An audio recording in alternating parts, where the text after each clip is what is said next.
nuestro coloquio, de nuestra presentación, o luego ya posteriormente al final de la reunión, de la webinar.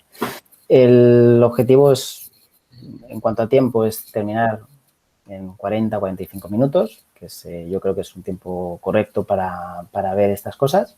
Y bueno, pues yo sin más preámbulos, pues vamos a iniciar con la presentación. El tema que teníamos hoy previsto era economía doméstica y presupuesto familiar. Y bueno, pues la idea no es, sobre todo, no es enseñar a nadie. A ver, un momento, un segundo, porque creo que sí que ha entrado alguien. Voy a hacerlo así al revés. Vale. A ver si consigo. Disculpad, porque estoy con dos cosas a la vez. A ver si soy capaz de atender los que entran y seguir con la explicación. La idea, como les decía, no es enseñarles a nadie, sino simplemente intentar pues, mostrar una serie de pautas o una serie de consejos, tips, mensajes que se pueden aplicar al ámbito de la economía familiar. Nadie estamos exentos de llegar a fin de mes, es una situación que nos ocurre. Y pues lo que vamos a ir es comentando algunos temas y junto con Fernando pues iremos haciendo esta presentación, iremos preguntándole cosas, a ver si se ha estudiado la lección o no, yo supongo que sí. Y bueno, pues sobre todo para que sea más ameno, para que sobre todo fomente un poco la participación al final, que yo creo que es importante. Y bueno, pues si además podemos aprender, pues fenomenal. Esto ya sería lo máximo. Por hacer una pequeña presentación de lo que vamos a ver, pues vamos a ver son 14-15 slides, no son mucho, tampoco os preocupéis. Vamos a hacer un primer repaso sobre lo que es la economía familiar y la planificación. Vamos a ver qué tipos de ingresos podemos encontrarnos. Vamos a intentar clasificar los gastos que tenemos en nuestro día a día. Vamos a hablar de objetivos, es decir, al final, cuando se hace en una empresa incluso, siempre tiene que haber objetivos a los que tenemos que alcanzar o podemos alcanzar. Y por último, pues hablaremos un poco de ahorro e inversión y daremos algunas pinceladas. Entre medio, como os diga, pues si hay alguna pregunta se la trasladaremos a Fernando. Yo ya tengo algunas de gente que nos la habéis preguntado. Y bueno, pues aquí vamos. Antes de empezar, ¿por qué es importante realizar un presupuesto familiar? Yo no sé cuántos de ustedes pues han en un momento determinado realizado algún presupuesto, han cogido un papel, un lápiz, han empezado a apuntar qué me gasto, dónde no me gasto. Bueno, al final lo importante tiene 4 puntos desde mi punto de vista. Uno, nos ayuda a conocer nuestra situación real financiera. Es un tema de salud financiera que al final también se traduce en salud mental. Y nos ayuda a plantearnos una serie de objetivos con los cuales pues, podemos pues, mejorar pues, ese día a día, el saber dónde nos gastamos el dinero, el saber cómo lo estamos empleando y de forma que nos permita pues, progresar de forma adecuada y pues, poquet a poquet pues, vivir un poquito mejor, ¿no? Y no necesariamente ganando mucho más. Para ello, pues es imprescindible plantearse lo que conocemos como un presupuesto familiar. Es decir, esto es lo que nos va a permitir al final controlar nuestras finanzas y sobre todo pues ayudar a tomar una decisión o decisiones respecto a las vacaciones, de si tenemos que contratar un crédito porque tenemos que comprar o hacer una inversión o si, bueno, al final si no sabemos cómo estamos es difícil tomar decisiones. Y esto pasa lo mismo en una familia que en una empresa, es decir, no es mucho más diferente. Tener un presupuesto y conocer nuestra salud financiera, al final, nos puede permitir, y esto es uno de los objetivos, generar un fondo de emergencia. Es decir, ¿qué pasa si mañana la empresa en la que trabajo se retrasa en el pago de la nómina o me viene un gasto muy imprevisto, se estropea la lavadora, la nevera? Bueno, pues son cuestiones que deberemos de una u otra forma plantearnos y tener previsto porque puede pasar, o sea, nadie estamos exentos a que esto pueda ocurrir. Y por último, pues también nos va a permitir saber cuál es nuestra posición respecto al endeudamiento, es decir, debemos mucho, a quién lo debemos, en un momento determinado tenemos capacidad para comprarnos un coche, irnos de vacaciones o hacer un viaje un poco más largo, cambiarnos la casa, es decir, estas cuestiones No podemos empezar la casa por el tejado, como bien se sabe, y para ello tenemos que conocernos nosotros pues previamente, ¿no? Por ello, pues bueno, pues para mí, ¿qué es un presupuesto doméstico? Pues sobre todo lo que no es o lo que no debe ser es una simple libreta para anotar gastos, ¿vale? Y ahora veremos el porqué. Es importante anotar y es una de las cuestiones claves, anotar dónde nos gastamos el dinero y en qué momento. Nos va a servir para cualquier tipo de economía doméstica, insisto. Es decir, tengamos una suficiencia económica alta como vivamos en el día a día. Es decir, es independiente de la situación. Esto sirve para todos. Nos permite crear un plan con este dinero, es decir, saber qué es lo que estamos haciendo. Por ello, al final lo que podremos saber es en qué gastamos el dinero y cuánto vale limpiar la casa, cuánto vale hacer la compra, cuánto vale el colegio. Es decir, porque vamos a tratar de crear una serie de categorías de gastos para asignar ese dinero en cada uno de esos cajones. ¿De acuerdo? Sabremos también si tenemos o no capacidad de ahorro o de endeudarse, lo que comentaba anteriormente. Es decir, oye, yo me quiero ir de vacaciones el año que viene a Japón.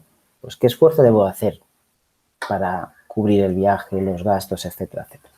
¿Vale? O quiero cambiarme el coche porque necesito cambiarme el coche porque el pobrete está ya que no va a cara al aire y mañana se me va a romper. Bueno, pues esto lo vamos a poder saber gracias a esta herramienta.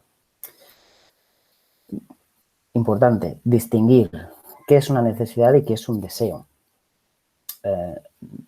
Comprarse una camisa puede ser tanto una necesidad como un deseo. Yo mañana voy al Corte Inglés o a otra tienda y me compro una camisa. ¿Esa camisa me la compro porque la necesitaba realmente, porque no tenía otra? ¿O es que tenía de todos los colores menos la roja? ¿Vale? Entonces, esto es importante para luego veremos dónde colocamos ese gasto. Si lo ponemos en una caja o lo ponemos en otra caja. Y yo creo que esto es importante y no se debe olvidar. Yo ayer escribía que ayuda a vivir mejor y luego añadí que mejora la salud mental. Yo creo que cualquiera que tiene controlado su economía familiar, al final, indirecta o directamente, está mejorando su salud mental porque tiene menos preocupaciones, porque puede dedicar su esfuerzo en otras cosas que son también muy importantes en la vida y que al final el dinero no nos quite la vida, ¿no? O sea, hay que ser felices y no tener preocupaciones o evitar tener unas preocupaciones, y en la parte financiera es muy importante porque nos ayuda, pues eso, a dormir mejor. Ventajas e inconvenientes. Simplemente he puesto 2 o 3 para comentarlas y pues si hay alguna duda. ¿Qué ventajas nos aporta tener este presupuesto doméstico? En primer lugar, pues es controlar esos gastos y planificar. Es decir, es una herramienta que nos va a permitir saber dónde estamos y hacia dónde queremos ir. Inconvenientes. Pues esto no se hace solo, señores. Hay que dedicarle esfuerzo, hay que dedicarle constancia, sacrificio en algunos casos y hay que generar un hábito. Si no se genera ese hábito, pues difícilmente vamos a poder conseguir nuestro objetivo y no pasaremos de ser una mera libreta de anotación de gastos. ¿De acuerdo? Bueno, pues seguimos. El primer punto que tenemos que saber dentro de nuestra economía familiar es de qué ingresos disponemos. Podremos tener una serie de ingresos que podemos clasificar entre recurrentes o esporádicos, que vamos a ver cuáles son. En cuanto a los recurrentes, pues creo que tampoco hace falta ser, ¿no?, un experto en finanzas para saber, pues bueno, pues ahí tenemos las nóminas, podemos tener pensiones públicas, pensiones de alimenticia, rentas de alquiler o alguna renta financiera incluso. Un segundo, creo que hay gente que está entrando.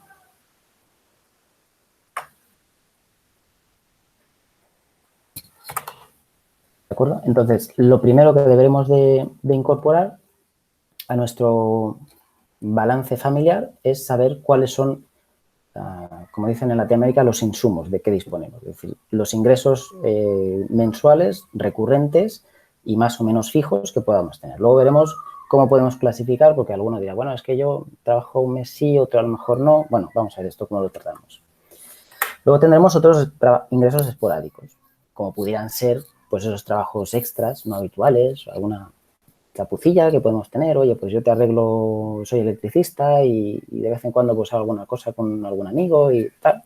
Pues bueno, pues estas cosas que a lo mejor no son tan recurrentes y que vienen de vez en cuando, pues lo trataremos como esporádico. Y bueno, pues estamos en periodo de renta, no sé si han tenido la suerte o no de que Hacienda les devuelva dinero, no se hagan ilusiones, es porque ya lo han pagado anteriormente, pero bueno, pues ¿por qué no? Podemos disponer de una parte de ese dinero pues para cuadrar presupuestos, etcétera, etcétera. Y en negro, que no está en verde, pues tenemos apuestas, loterías y similares. Señores, no, esto no son ingresos, ¿vale? Es decir, esto no podemos contemplarlo como un ingreso ni recurrente ni esporádico, porque hoy está, mañana no está. Es más, yo lo quitaría totalmente de cualquier planificación. Está bien tener ilusión y que nos toque la lotería y demás, pero no podemos confiar en unos ingresos que no sabemos si alguna vez van a estar.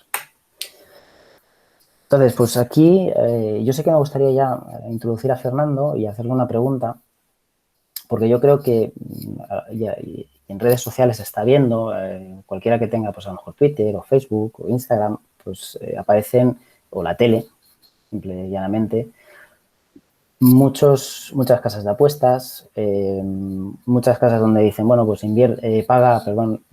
apuesta tanto y vas a recibir tanto por ingreso apostado, pero luego a la hora de la realidad esto parece que no es tan fácil, ¿no? Es decir,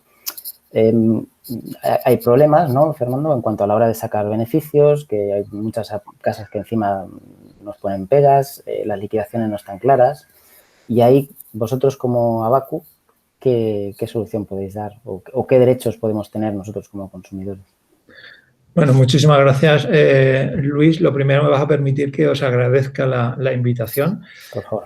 Primero porque me siento como en casa. Han sido, creo que 15 o 16 años en el AMPA de Salesianos, con lo cual me sigo encontrando en casa a pesar de que mis hijos ya están ambos, uno ya con la carrera terminada y el otro en mitad de su curso universitario.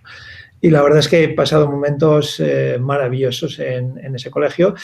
Y obviamente sabemos que las actividades formativas son esenciales para los padres y las madres, porque al final todos tenemos que seguir aprendiendo día tras día e intentando solventar muchas de las dudas que nos surgen.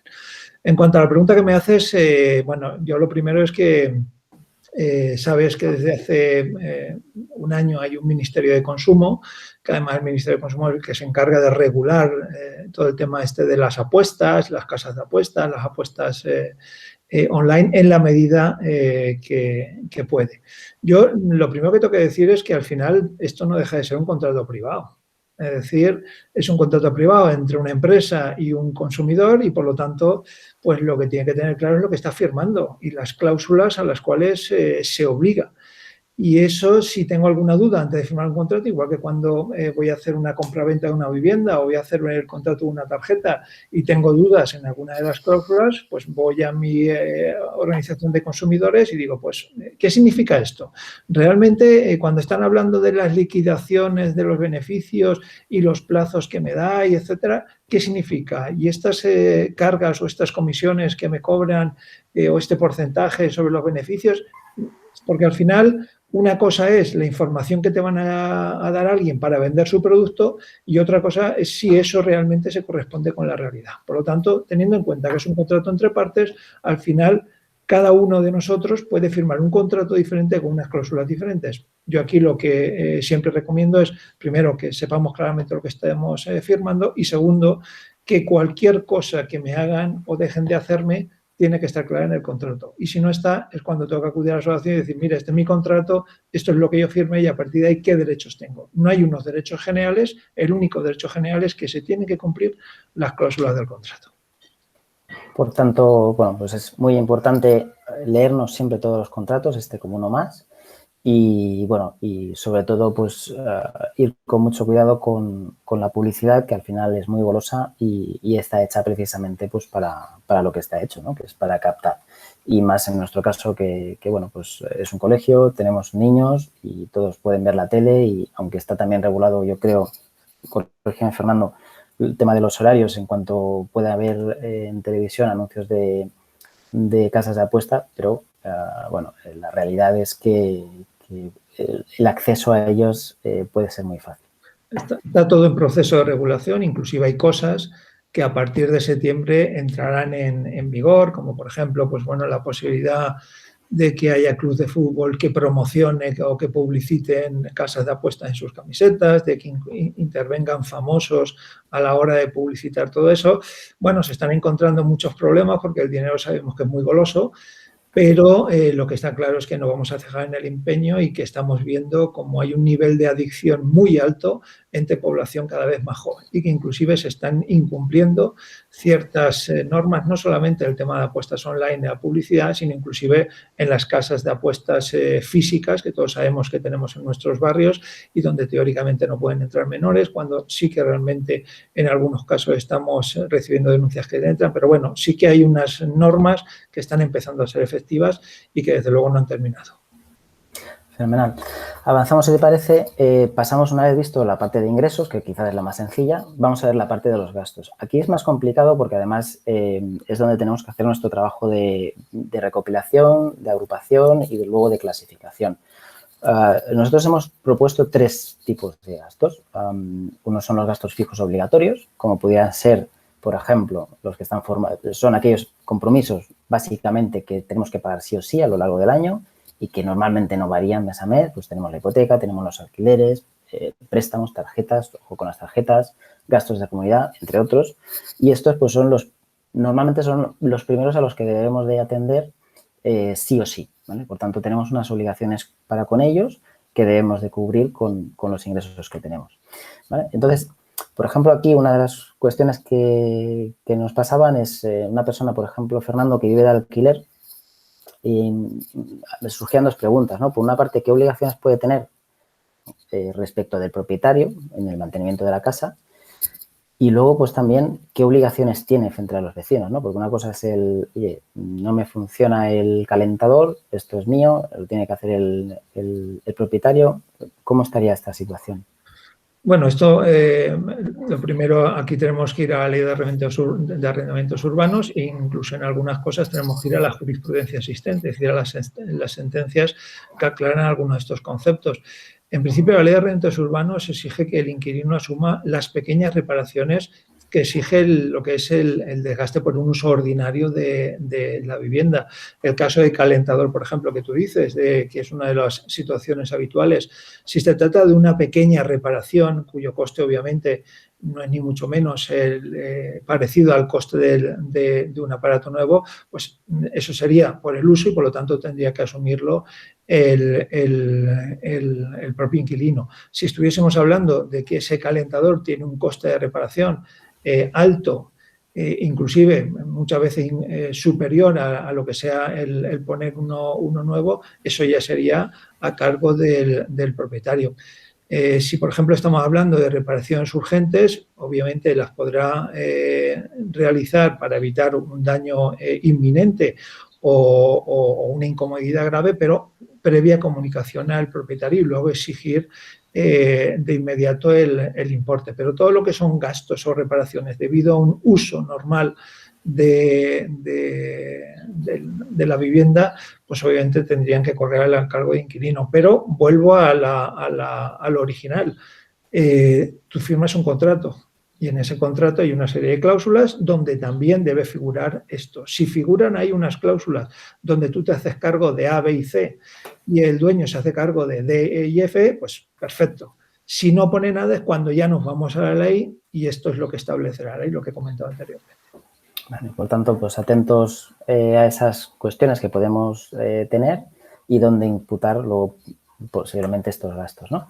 Luego, la parte de gastos variables, lógicamente, además de pagar el alquiler o la hipoteca, pues hay que comer, hay que vestirse, hay que pagar la luz. Luego entraremos un poco más en detalle, telefonía, seguros, transporte. Es decir, aquí son gastos que al final son necesarios para vivir, donde si podemos trabajar y podemos trabajarlos, sí que tenemos una cierta capacidad de negociación quizá con nuestro proveedor o tenemos una cierta capacidad de ahorrar en algunos conceptos, pero lo que tenemos es que hacer pues ese uso un poco más racional, ¿no? Y además, pues otra peculiaridad es que no necesariamente son todos los meses los mismos, porque a lo mejor pues puede cambiar. Luego veremos, aunque sea un ejemplo rápido, ¿no?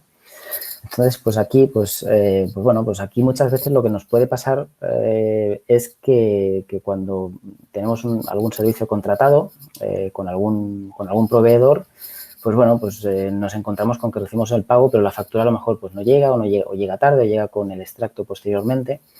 Entonces aquí, si yo no estoy conforme con por ejemplo, un cargo de telefonía o de seguros o de electricidad, aquí ¿cómo puedo hacerlo? ¿Cómo puedo reclamar y verificar que ese cargo es correcto?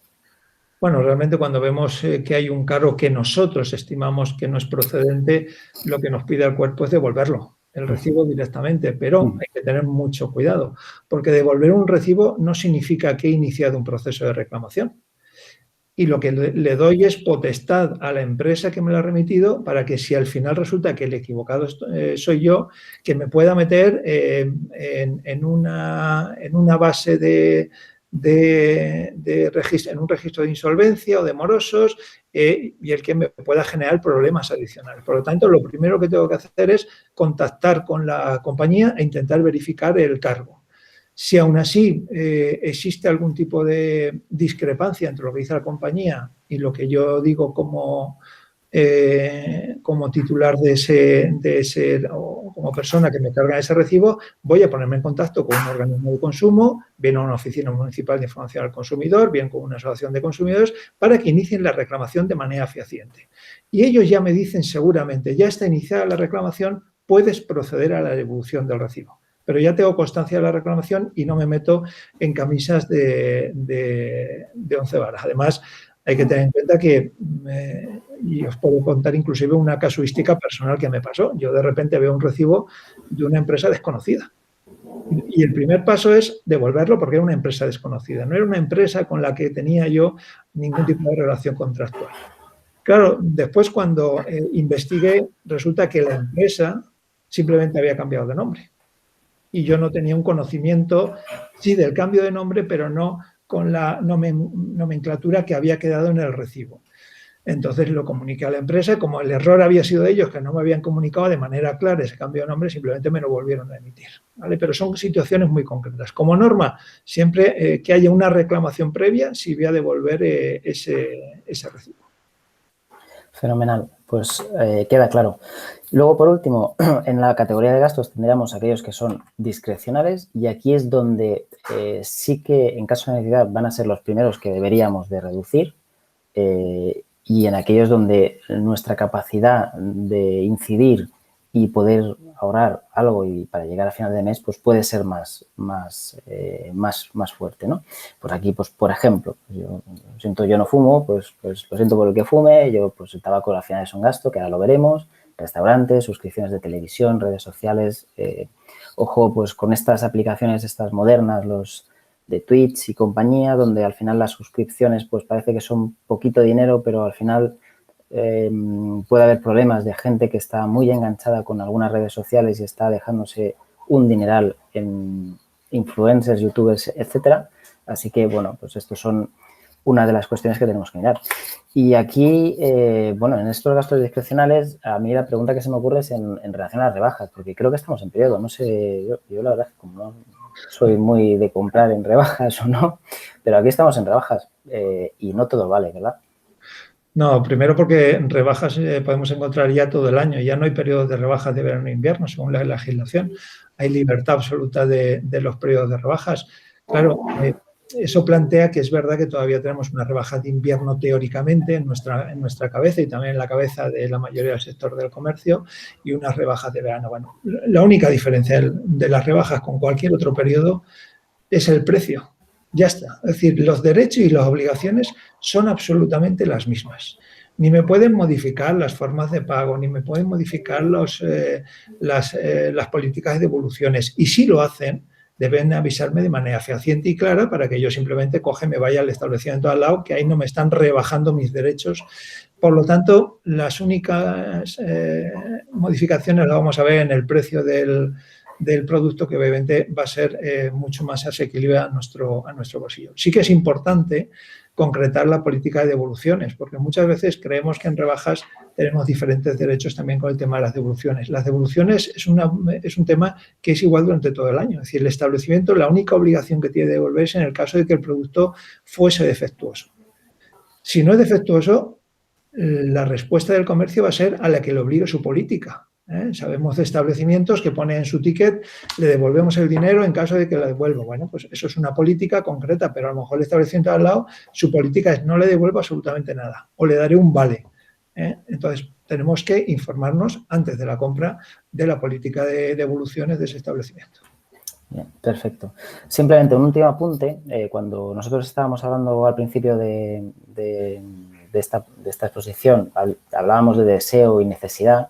Precisamente aquí es donde entran los deseos, ¿no? En la parte de arriba, la amarilla, sería más necesidad, porque es algo que vamos a tener que adquirir en algún momento determinado, y aquí es donde estaría más la parte del deseo, que también es, oye, hay que darse un capricho de vez en cuando, claro que sí, pero podemos plantearnos, y ahora lo veremos, unos objetivos para satisfacer ese deseo, ¿no? que hemos adquirido. Bien, pues ahora es cuando viene el trabajo, ¿no? Es decir, ahora sí que tenemos que hacer un primer paso de trasladar todo esto a una libreta, a una hoja de Excel. Bueno, aquí si consideran, pues podemos dejar algún ejemplo, incluso como saben que esto se genera una noticia, se volcará la información en la página web, pues incluso podemos dejar algún pequeño modelo de hoja para que pueda ser de seguimiento. Hay montones, hay cientos. Seguro que en Pinterest la gente que le gusta hacerlo a mano encuentran diseños fabulosos. En Excel hay hojas, aquel que tenga ordenador y sepa manejar más o menos el Excel va a encontrar plantillas de todos los colores y simplemente lo que tienes es que trasladar todo esto que hemos visto anteriormente pues a ese listado, ¿no? Es decir, bueno, pues yo el día 1 de mayo me he gastado en mi alojamiento, comestibles, esto lógicamente es un ejemplo que no se le espera ningún tipo de parecido con la realidad, ¿no? Pero bueno, al final vamos a empezar a analizar esos gastos de una u otra manera. A ver, un segundo, por favor. A ver, perdón. Disculpad. Tenemos un invitado aquí. Pues bueno, vamos a poner estos gastos a funcionar y vamos a empezar a analizarlos, ¿vale? Y una vez hemos hecho esta primera lista, pues lo que tenemos es que, y vamos a verlo con un ejemplo, es ver cómo nos puede ayudar esta tabla, ¿no? Esta herramienta que al final es un planificador. Como les decía, yo he utilizado una herramienta de Excel, una plantilla que estaba ya prefabricada. Mi consejo es que no solo vean un mes, sino que tengan una planificación a 12 meses. Porque al final, pues bueno, pues lo sencillo puede ser para una persona que trabaja, que está casado, que tiene otra persona, pues que tienen otros ingresos extras y demás. Pues bueno, pues hemos planteado este esquema, probablemente irreal, pero este esquema en cuanto a la parte de ingresos. Bueno, pues hemos contemplado que tengan 2 pagas extras, una en junio y otra en diciembre. Y además, pues bueno, pues que Hacienda nos devuelve un pellizquito. ¿Vale? Aquí están estos 2 casos, en junio y en diciembre. Fíjense, pues bueno, al final más o menos los ingresos vienen a ser regulares todos los meses, ¿vale? Si diríamos estos 23.000 entre 12, pues son 2.000 más o menos todos los meses. Pero vamos a ver esto cómo afecta en el día a día, ¿no? En los meses que vamos pasando. En primer lugar, lo que hay que meter es los gastos que son fijos. Hipoteca, préstamo del coche, si lo hubiera, tarjetas, etcétera. Y yo he puesto ahorros, ¿vale? Y ahora explicaremos por qué. Yo lo he puesto en 0. Y vemos, pues bueno, que estos fijos, como hemos comentado anteriormente, pues estos gastos son más o menos fijos. Todos los meses pagamos la misma cantidad, que son 240.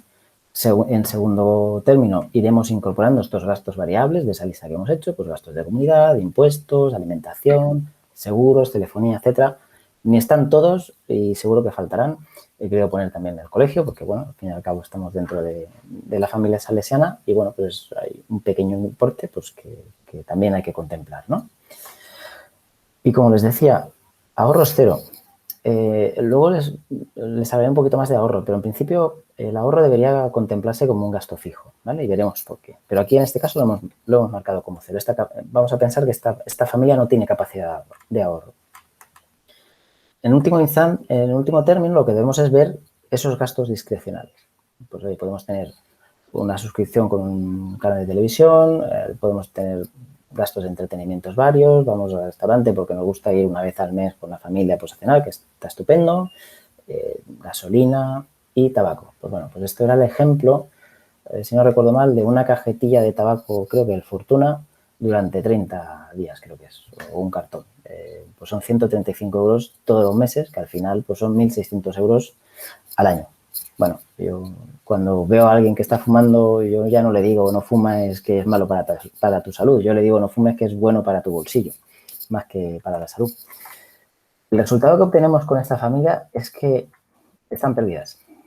Es decir, al final, estirando, hay una realidad y es que hay solo 2 meses donde en junio, porque tiene la paga extra, y en diciembre, porque también la tiene, donde tiene una cierta, vamos a decir, capacidad de ahorrar, pero el resto del año pues no llega. O sea, y a lo mejor pues he intentado que fueran gastos más o menos razonables, pero que simplemente pues quitándonos el tabaco, pues estaríamos en positivo, porque estaríamos sumando esos 1.600 y además pues tendríamos esa capacidad de generar un poco de ahorro, ¿vale? Que ahora mismo no tenemos. Así que pues esta nuestra abejita, la pobre que nos lleva acompañando durante esta exposición, pues lo tenemos mal, la tenemos enferma, hay que hacer algo, ¿de acuerdo? Bueno, entonces, ¿por qué es importante plantearse unos objetivos cuando hacemos esto? O sea, como les decía, no es importante apuntar los gastos. Lo que es importante es que esto nos permita generar una serie de objetivos. Y hay 3 tipos de objetivos. Hay un objetivo a corto plazo, que es aquel que nos puede permitir llegar a final de mes. Ahora hay algunos métodos, algunas soluciones que nos pueden ayudar a que esto llegue a pasar. Oye, mi objetivo es llegar a fin de mes y tener saldo positivo en cuenta. Mi objetivo es llegar a fin de mes y poderme ir con mi pareja o con mi familia a cenar a un restaurante. Hay que plantearse ese objetivo, es bueno, porque además nos ayuda a esforzarnos en conseguirlo y al principio esos objetivos, no voy a entrar en psicología de ventas, que tampoco soy un experto, pero deben de ser asumibles y alcanzables. Y al mismo tiempo deben de ser retantes, es decir, tiene que haber un incentivo para poder llegar, pero deben de poder ser alcanzables. Nos podemos permitir el lujo de al principio, sobre todo muy al principio, pues hacernos un poco la trampa con el solitario, ¿no? Y ganarnos de vez en cuando, que también está bien. Un segundo tipo de objetivo sería más a medio plazo, más intermedio, donde quizá pues a lo mejor dice, bueno, pues en base a mi planificación, que es importante también hacerla, en base a esos gastos que he visto que voy a tener a lo largo del año, pues yo sé que, por ejemplo, la contribución viene en determinadas fechas o el seguro del coche viene en determinadas fechas. Pues voy a intentar quitar de otros meses para que cuando llegue ese pago poderlo afrontar sin que eso me trastoque mi planificación. Es decir, yo tengo que pagar 360 euros de un pago en octubre, por ejemplo, pues voy a estar trabajando noviembre, diciembre, enero, febrero, así, hasta septiembre, en 30 euros todos los meses, apartarlos en un sobre, en una cuenta, en una hucha, donde sea, para que cuando llegue ese cargo de 360 no me cueste, ¿vale? Entonces, ese objetivo intermedio ya no va a ser tan al día a día, va a ser un poquito más a largo plazo y nos va a permitir pues tener una segunda capa de ahorro, ¿no? E incluso de generar ese fondo de contingencia de por si acaso pues no llego a final. Y luego, por último, pues hay que tener en mente, que esto ya se consigue pues con un poco más de tiempo, unos objetivos a largo plazo. Es decir, yo al final, ¿qué pretendo con esto? Oye, pues yo tengo una tarjeta revolving, que es una de las preguntas que luego le haremos a Fernando, una de estas que vamos pagando todos los meses 200, 250 y eso nunca se acaba de pagar, y quiero saldar esa deuda. O quiero dejarme pagado pues algo que tengo por ahí pendiente y que todos los meses es un gasto que me corroe. O me quiero ir de vacaciones y para irme de vacaciones tengo que planificarlo pues más a largo plazo. O, ¿por qué no?, generar un ahorro o generar un capital para el día que me jubile, pues tener ahí pues un fondito, tener un recurrente. ¿De acuerdo? Y en esas mismas, pues bueno, pues y ya que vamos de cara a agosto, vacaciones, los niños están a punto de terminar el colegio, pues debemos también tener precauciones, ¿no?, a la hora de contratar nuestros paquetes vacacionales. Entonces, pues aquí le quería preguntar yo a Fernando en esas precauciones, ¿no?, que muchas veces luego nos llevamos a engaños y el servicio no era el que pensábamos que íbamos a tener. Bueno, la verdad es que todos estamos deseando ya viajar y cuando se acabe todo esto, no sé si va a haber aviones y barcos suficientes para todos con las ganas que tenemos de expandirnos por el mundo. Bueno, yo creo que lo primero y primordial es saber si estoy contratando un viaje combinado, es decir, un paquete que tiene viaje, hotel, etcétera, etcétera, que hay una legislación concreta para ese tipo de paquetes, o estoy contratando simplemente productos sueltos. Es decir, por un lado el avión, por otro lado el hotel, por otro lado... con lo cual hay normas diferentes y, por lo tanto, derechos y obligaciones diferentes. Yo lo que os invito es a que os bajéis una app que se llama Reclama, es nuestra y es gratuita, por supuesto, y la ventaja es que no necesita tener internet para poder visionarla y que te responda a este tipo de preguntas. Tú imagínate que estás en el aeropuerto de Roma o en Tailandia, en el aeropuerto, y de repente pues tienes un problema, claro, en ese momento, ¿con quién contactas? Pues coges la app y dices, a ver, me han perdido la maleta o me la han roto, ¿qué derechos tengo? Y en ese momento te decimos no solamente los derechos, sino lo que tienes que hacer, ¿vale? Con lo cual, yo creo que la mejor compañía, ya que llevamos todos smartphone, es llevar este tipo de aplicaciones que me pueden ayudar. Yo, en el tema de viajes, porque habría muchísimas recomendaciones que dar, dos cosas. Primero, que la publicidad es contractual, tiene carácter contractual. ¿Eso qué significa? Que cualquier publicidad que me invite a contratar un viaje u otro, voy a guardármela hasta el final del viaje, ¿vale? Y eso es importante. Y segundo, y sobre todo relacionado con el periodo que estamos viviendo, a partir del 1 de julio va a estar en marcha lo que es el pasaporte COVID, en el cual nosotros posiblemente lo podremos tener físico, pero sobre todo a través de una QR, vamos a poner toda la documentación para luego poder viajar en principio por la Unión Europea, pero posiblemente por países terceros con los que se están negociando. Es importantísimo el tenerlo eso junto con la documentación porque es lo que me va a permitir no tener que pasar ni periodos, probar que no estoy enfermo y obviamente que me han vacunado en el caso de que haya sido así. Pero importantísimo, a pesar de todo eso, que cualquier tipo de contrato de vacaciones que hagamos este verano que lleve un seguro de cancelación. La cláusula COVID que denominamos. Es decir, una cláusula que me permita que ante cualquier tipo de situación yo pueda cancelarlo sin ningún tipo de coste adicional, ¿vale? Y eso la mayoría de empresas lo están poniendo por todo lo ocurrido en estos últimos 14 meses. Entonces yo creo que las recomendaciones básicas serían bajarme la aplicación de Reclama, el guardarme la publicidad y obviamente el hacer un seguro de cancelación para cualquier tipo de problema que pueda tener, que obviamente me va a amparar y me va a solucionar muchísimos problemas. Muy interesante, Fernando, en la parte de, como bien dices, del seguro de cancelación, las entidades también están poniéndose por un parte las pilas en ofrecer seguros que cubren este tipo de cuestiones, pero también es importante ver dentro de las cláusulas, porque normalmente las pandemias suelen ser riesgos excluidos, entonces hay que ver que efectivamente ese riesgo no lo tenemos por ahí excluido. Pues tomamos nota de esa aplicación. Bueno, vamos a hablar un poquito de ahorro de inversión, quedan un par de cosas y luego le voy a ceder a Fernando para que explique dos puntos muy interesantes. Respecto del ahorro de inversión, ya les había anticipado que es importante permitir crear una rutina periódica, ¿no? Incorporando este ahorro como un gasto fijo. ¿Por qué? Porque al final el importe más o menos, pues no hay un porcentaje o no hay un importe que digan es que este es el bueno, sino que nos permite generar una rutina de ahorro, ¿no? Y el apartar una parte al principio para destinarlo a nuestro ahorro, pues nos puede ayudar a conseguir esos objetivos que hemos visto anteriormente, ¿no? Y lo metemos en la rutina. Si alguno además pues tiene ya un poquito más y tiene capacidad de ahorro un poco más grande y puede invertir, pues bueno, pues siempre esto nos puede ayudar, ¿no? Lógicamente a poner nuestro dinero a funcionar.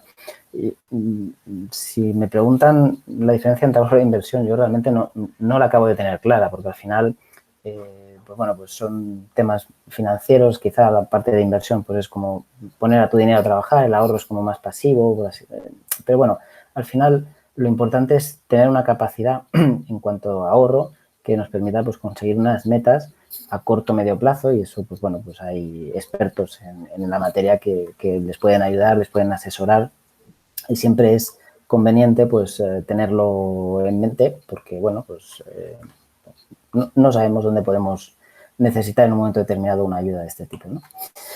Y por último, la parte de endeudamiento, porque hay veces que el mejor ahorro es quitarse una deuda. Es decir, ser capaces de generar un capital, un dinero, para que mañana podamos, uno, abortar una deuda que podamos tener, o dos, que nos permita incluso ese ahorro que hemos generado, sacarnos o poder invertir en una vivienda o comprarnos un vehículo o generar una capacidad, una carga de endeudamiento para adquirir algo que pues pueda ser necesario. Con esto hay que ir con ojo. Yo sí que es cierto que bueno, pues se está vendiendo mucho pues, cosas a plazos, cosas con mucha rapidez y bueno, pues ahora nuevamente el crédito al consumo parece que vuelve a estar en auge y en el objetivo de los bancos. Hay que ir con cuidado, siempre hay que leer, como dice Fernando, esos contratos, ¿no? y las condiciones que nos presentan. Y precisamente pues aquí a mí se me ocurría una pregunta, porque además creo que el 1 de junio casi todos los bancos decidieron que iban a cambiar las condiciones de las cuentas, y muchas veces aquí pues no sé si Fernando, aquí tenemos alguna alternativa a decir, oye, yo no quiero que me cambies la cuenta, ¿qué opciones tengo? Porque aquí es, oye, o contratas esto, te cambias la cuenta o te voy a cobrar algo por mantenimiento. Sí, bueno, la verdad es que nos tiene un poco cabreados el sistema financiero en nuestro país ya desde hace años. Sabéis todos perfectamente que nos han inundado de procedimientos judiciales debido a las cláusulas suelo, debido a diferentes tipos de préstamos hipotecarios.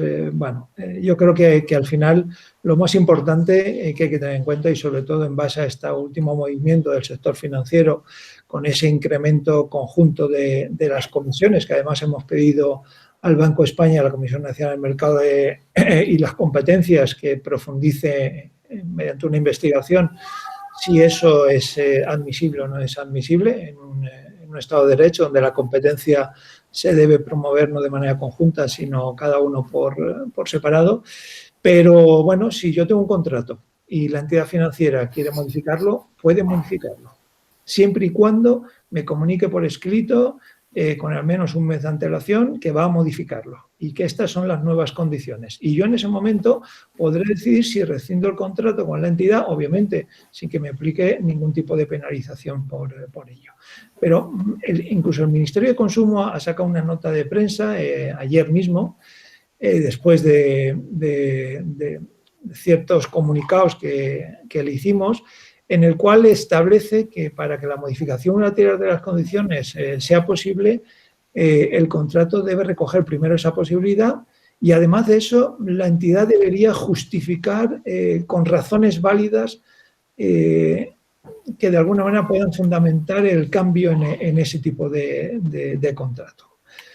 Es decir, que si yo tengo un contrato donde me dijeron libre de comisiones y ahora de repente me quieren cobrar comisiones, tiene que haber una razón jurídica detrás que avale ese cambio. Si no, podría exigir algún tipo de indemnización o evitar que me cancele iniciando una acción judicial, ¿vale?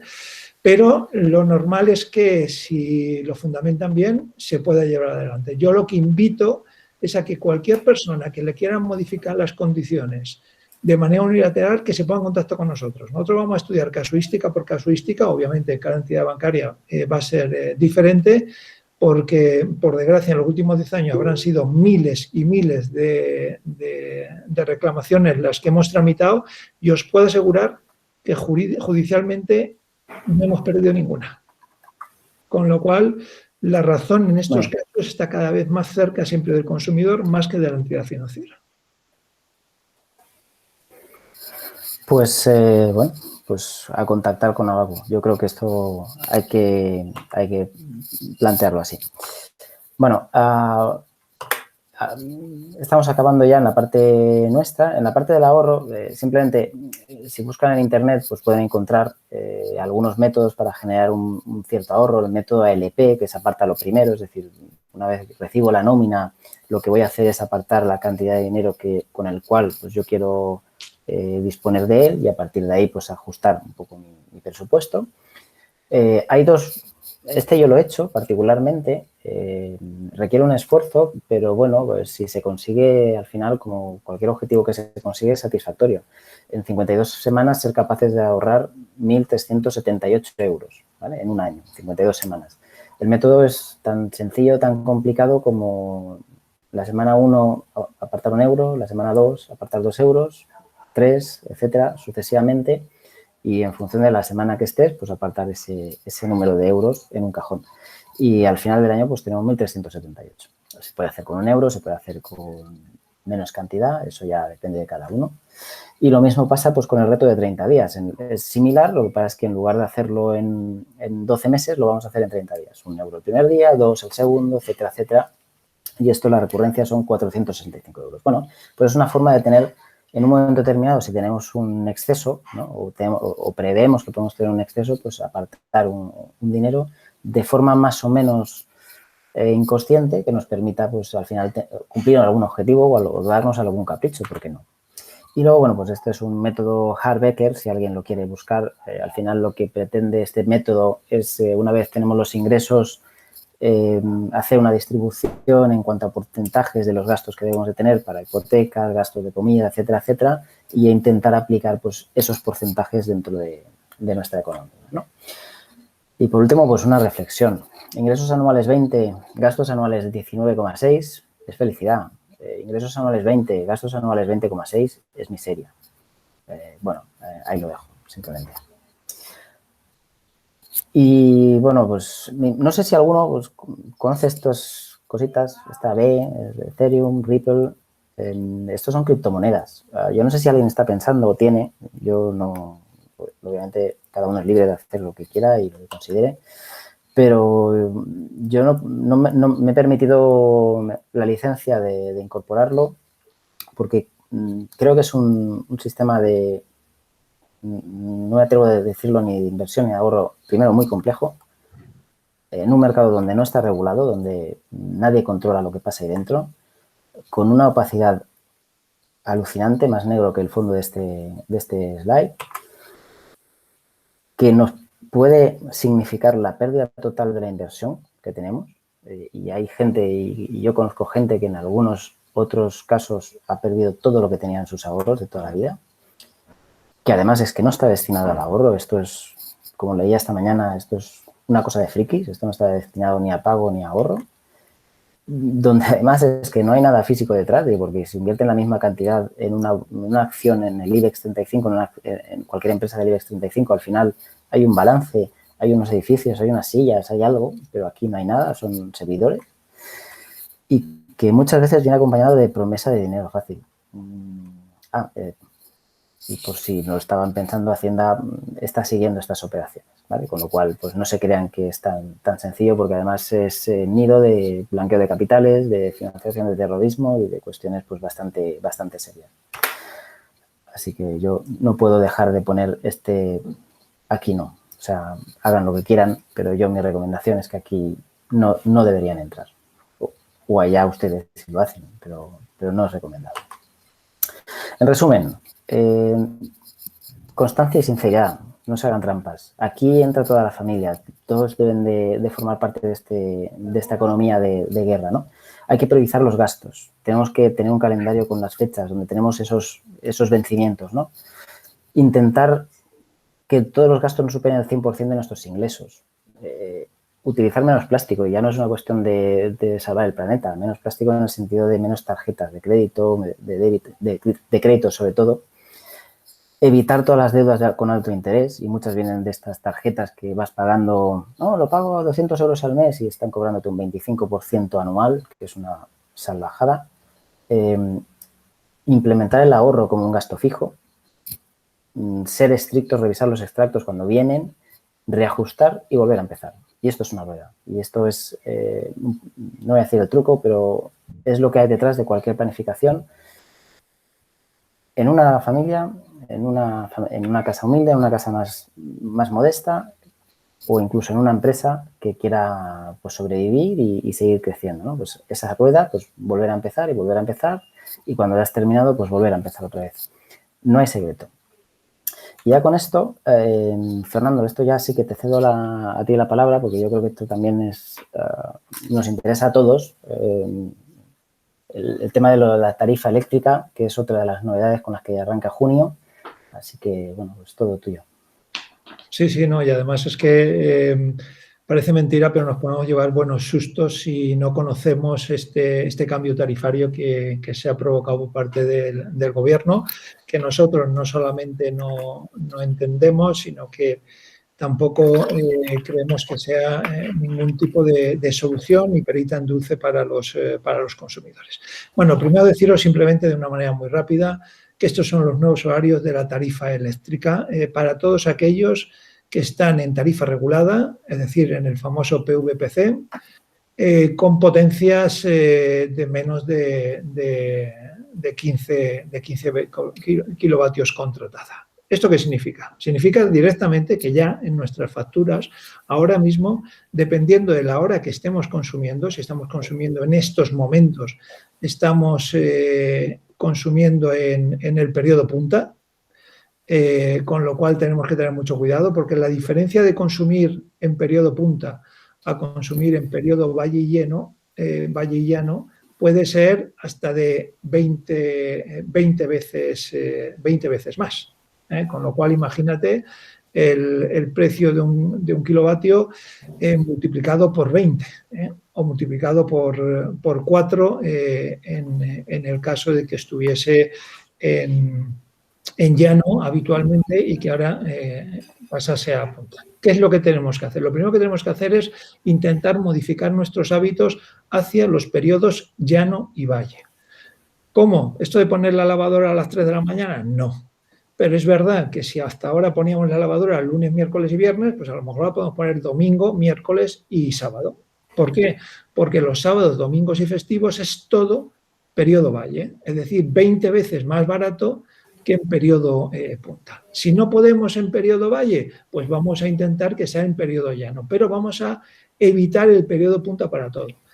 ¿Sobre todo en qué electrodomésticos? Pues en los que más consumen. ¿Y cuáles son los que más consumen? Lavadora, lavavajillas, secadora, termoeléctrico, aire acondicionado, el horno, la cocina eléctrica, es decir, los principales. Pero vamos a ver qué calendario nos hacemos para intentar no utilizar todos al mismo tiempo y sobre todo en las horas donde el precio será menor. Una vez que ha pasado un mes o 2 meses y sabemos que hemos corregido nuestros hábitos, nos metemos en la página web de la empresa con la que tenemos contratado el suministro y ahí nos viene nuestros consumos. Y por lo tanto sabemos los picos de consumos que tenemos y cuándo los tenemos, ¿vale? Entonces, imagínate pues que normalmente el máximo de consumo es de 3.000 vatios. Bueno, pues entonces yo, ya sabiendo mis hábitos, es cuando puedo ajustar el segundo paso de esta modificación de la tarifa, que son las potencias contratadas. Hasta ahora teníamos solamente una potencia contratada, que es esa que habitualmente tenemos 3,3, 5,5, 7. Pues ahora vamos a tener la oportunidad de tener 2 potencias contratadas. Una en el periodo donde está el color verde y la otra en el periodo en el que está llano y punta. ¿Y esto qué significa? Pues que si yo he conseguido pasar un gran consumo al periodo valle, perfecto, voy a ver la potencia máxima que utilizo en ese periodo valle y voy a ajustar la potencia contratada al máximo que he utilizado en ese periodo valle. Y voy a intentar en el periodo punta y llano bajar la potencia en base al consumo medio que he tenido. ¿Y por qué haré esto? Porque la potencia es el gasto fijo, independientemente de yo consuma o no consuma electricidad, voy a tener un gasto fijo. Y ese gasto fijo se basa en la potencia contratada. Si yo contrato 5,5 en periodo valle, me va a salir muy barato. En cambio, si contrato 5,5 en periodo llano y punta me va a salir mucho más alto. Entonces, hay que intentar reducir al máximo posible la potencia contratada en punta y llano y aumentarla en periodo valle. Si hago esto, posiblemente este cambio no me afecte negativamente, incluso me afecte positivamente. Pero mucho cuidado, porque estamos hablando de diferencias de coste de un electrodoméstico solamente al año que podría perfectamente rondar los 100, 150 euros.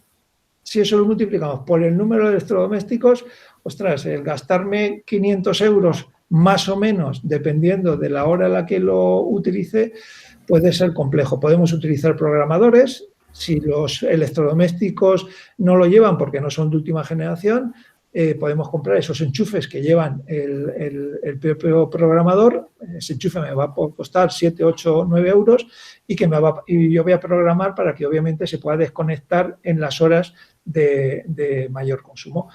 Y así, cambiando pequeños hábitos, pues podré intentar que sí que me beneficie, aunque yo tengo mis interrogantes, y creo que todo esto es simplemente una tapadera para aumentarnos nuevamente el precio de la luz. Pero eso es una opinión personal y particular. Bueno, pues muy atentos habrá que estar y bueno, pues sobre todo porque nos va a afectar en lo que hemos visto, ¿no? En esta economía familiar, en esa planificación, el coste de la luz. Y ya por último, como colofón, no al cubo, que mejor Fernando que no lo explique, que es yo creo que es una acción que está muy bien y que yo creo que todos deberíamos de participar en este tipo de acciones. Yo muy rápidamente, esto simplemente es un vídeo donde se demuestra que a pesar de que nos parezca que haciendo un pequeño cambio no estamos haciendo nada, con pequeños cambios se consiguen grandes cosas. Y esto viene en relación, por ejemplo, a lo de la electricidad. Si quitamos ese enchufe donde tenemos el cargador del móvil, cuando no lo estamos cargando, si el televisor en vez de tenerlo con el stand-by en rojo, lo tenemos completamente desconectado, son pequeños pasos que cuando pasa un año significan muchos euros. Entonces, este vídeo, a pesar de estar relacionado con el desperdicio alimentario y el mensaje obviamente está relacionado con eso, pero al final la idea más profunda es que uno tras otro y haciendo cada uno lo nuestro, somos como hormiguistas, podemos provocar grandes cambios. Bueno, pues si la pantalla nos deja, me permitís, a ver un segundo.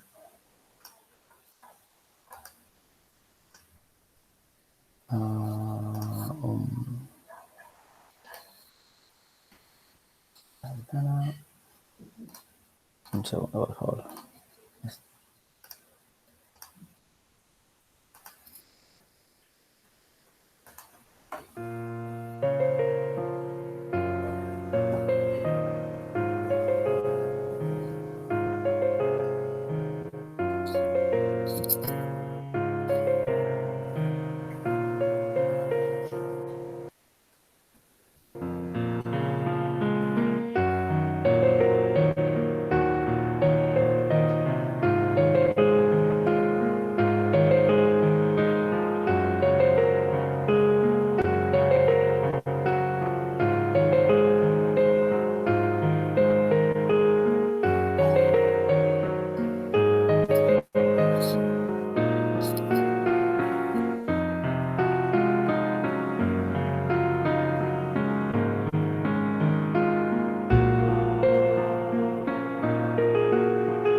Pues, Fernando, agradecerte enormemente la presencia con nosotros, agradecer, por supuesto, a la gente que ha estado con nosotros durante la webinar y que, bueno, esto pues, posteriormente se va a dejar colgado en la página web para que cualquiera lo pueda visualizar nuevamente.